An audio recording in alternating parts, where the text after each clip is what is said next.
Hey, it's Joe from supplementclarity.com. So you've probably heard that maybe melatonin may help COVID-19 infection. Let's take a look at the research. To be sure, this is something that has been bantered about in various studies over the years, such as this one here. Can melatonin reduce the severity of COVID-19?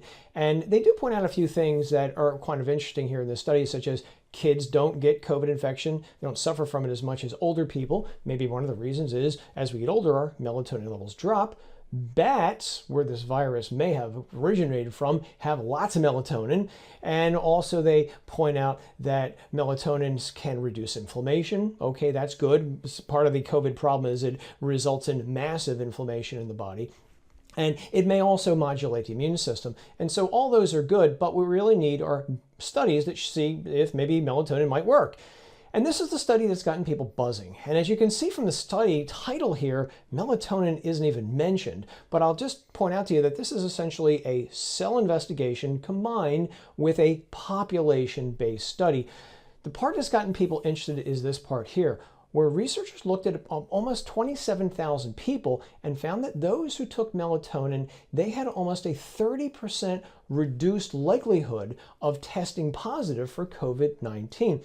And what is even more interesting here is in African Americans, it was about a 52% reduction in testing positive. That all sounds really good, but you also got to realize here is that this is a population-based study. It just looked at people and it looked at what are they doing to see if maybe anything helped COVID. But what we really need, a better study here, would be a randomized, double-blind, placebo-controlled trial testing melatonin against a placebo. Fortunately, those studies are in the pipeline right now. Hopefully sometime soon, we will have a definitive answer as to whether melatonin works or not. So, if you're going to try melatonin, a few things keep in the back of your mind.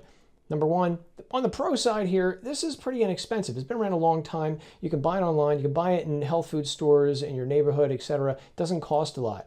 As for the cons of melatonin, again, I do think we need better studies. What I presented so far, in my opinion, is not a great study. It's interesting, but it needs to be followed up with randomized, double-blind, placebo-controlled trials. Also, melatonin, even though you can buy it as a dietary supplement, it is a hormone. And as a hormone, it may have several downstream side effects that you need to be aware of. And there is also the potential for some drug interactions. So if you're taking in medications, you really do want to talk to your doctor. Another thing to keep in the back of your mind is that there have been some reports of older people taking melatonin and it increases the risk of falls. That could be serious as well. So again, talk to your doctor about this. And then the other thing to keep in the back of your mind is the study that I briefly summarized here for you today didn't tell you an optimal dosage of melatonin for COVID. They didn't mention that. They just said people who took melatonin appeared to have tested less positive than people who didn't take melatonin. There's no optimal dosage yet. Again, it gets back to the original part here is that we're going to need better studies to figure out how much melatonin might work if indeed it does work. We're right now at the beginning stages of all this, and we'll see what happens in the coming months. So I hope that helped you figure this out a little bit better. If you got any comments or questions, leave them below. I'll try to help you myself. Again, I do think this is best done in conjunction with your primary care physician. Until next time, I'm Joe Cannon from Supplement Clarity. Talk to you later.